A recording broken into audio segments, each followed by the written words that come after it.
ഒരു ലാലേട്ടൻ പടം കിരീടം സൂപ്പർ ഹിറ്റായി, അത് കഴിഞ്ഞാണ് ഒരു മമ്മൂട്ടി ചിത്രം.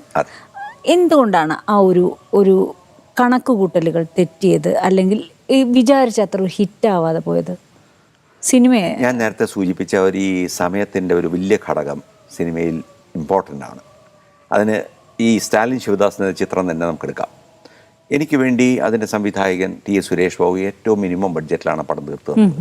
സുരേഷ് ബാബുവിന് അത് ഞാൻ എത്ര പ്രശംസിച്ച് പറഞ്ഞാലും മതിയാണ്. കോസ്റ്റ് എഫക്റ്റീവായിട്ട് ചിത്രം എടുത്തു. മമ്മൂട്ടി ചിത്രം അന്നത്തെ കാലത്ത് എനിക്ക് തോന്നുന്നു 30 ദിവസത്തിന് താഴെ ആ ചിത്രം ഷൂട്ട് ചെയ്തിട്ടുള്ളൂ. അത്രയും ദിവസം കൊണ്ട് ഒരു വലിയ പടം, ബ്രഹ്മാണ്ഡ പടമാണ്. ശരിക്കും പറഞ്ഞാൽ ജാഥയും ബഹളവും രാഷ്ട്രീയവും എല്ലാം വെച്ചിട്ടുള്ള പടം അത്രയും ലെവലിൽ ആ ചിത്രം എടുക്കാൻ സാധിച്ചു. ആ സിനിമ റിലീസായപ്പോൾ ഞാൻ തന്നെയാണ് അതിൻ്റെ ഡിസ്ട്രിബ്യൂട്ടറും. റിലീസ് ചെയ്ത് ഫസ്റ്റ് ഡേ കൊണ്ട് എനിക്ക് നല്ലൊരു എമൗണ്ട് വന്നു. സെക്കൻഡ് ഡേ നോക്കിയപ്പോഴും നല്ല എമൗണ്ട് വന്നു. അപ്പോൾ ഈ രീതിയിൽ സിനിമ പോയാൽ ഒരാഴ്ച കൊണ്ട് തന്നെ എനിക്ക് മുടക്ക് മുതൽ കിട്ടണം. ഇതാണ് സിനിമയുടെ ഒരു കണക്കുകൂട്ടൽ. പക്ഷേ ഞാൻ നേരത്തെ സൂചിപ്പിച്ചതുപോലെ എവിടെന്നെങ്കിലും നമ്മുടെ സമയം മോശമാണെങ്കിൽ ഒരു ചെറിയ അറ്റാക്ക് നമ്മുടെ എഗെയിൻസ്റ്റായിട്ട് വന്നാൽ പടം അവിടെ താഴെ വീഴും. ഇത് 3-ാമത്തെ ദിവസം സംഭവിച്ചതാണ്.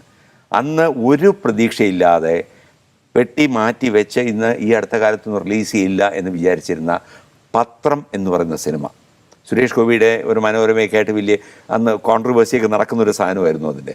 ആ ചിത്രം പെട്ടെന്ന് ഒരു പ്രതീക്ഷയില്ലാതെ, സാധാരണ സിനിമകളൊക്കെ റിലീസ് ചെയ്ത് വെള്ളിയാഴ്ചയാണ്, ഇത് സ്റ്റാലിൻ ശിവദാസ് വെള്ളി ശനി കഴിഞ്ഞ് നിൽക്കുമ്പോൾ ഞായറാഴ്ച കൊണ്ടുവന്ന് ഈ പത്രം റിലീസ് ചെയ്യും. ഓക്കെ. അപ്പോൾ ഞായറാഴ്ച ഈ സിനിമ റിലീസ് ചെയ്തപ്പോൾ ഞങ്ങൾ റിലീസ് ചെയ്തത് അന്ന് 10, 30, 32 പെട്ടിയാണെങ്കിൽ അത് റിലീസ് ചെയ്തപ്പോൾ 45-50 പെട്ടി റിലീസ് ചെയ്തു. അപ്പോൾ എല്ലാവരും പത്രം കാണാൻ അങ്ങോട്ട് ഓടി. സ്റ്റാലിൻ ശിവദാസ് ഒറ്റ അടിക്ക് അങ്ങ് ഇരുന്ന് പോയി. ആ ഒരു കോമ്പറ്റീഷൻ വന്നതാണ്. ആ കോമ്പറ്റീഷൻ ആ സിനിമയെ തകർത്തോളും എന്നാണ് ഞാൻ പറഞ്ഞത്. ഇല്ലായിരുന്നെങ്കിൽ ഒരാഴ്ച കൊണ്ട് എന്നെ മുടക്ക് മുതൽ എനിക്ക് തിരിച്ച് കിട്ടിയാൽ.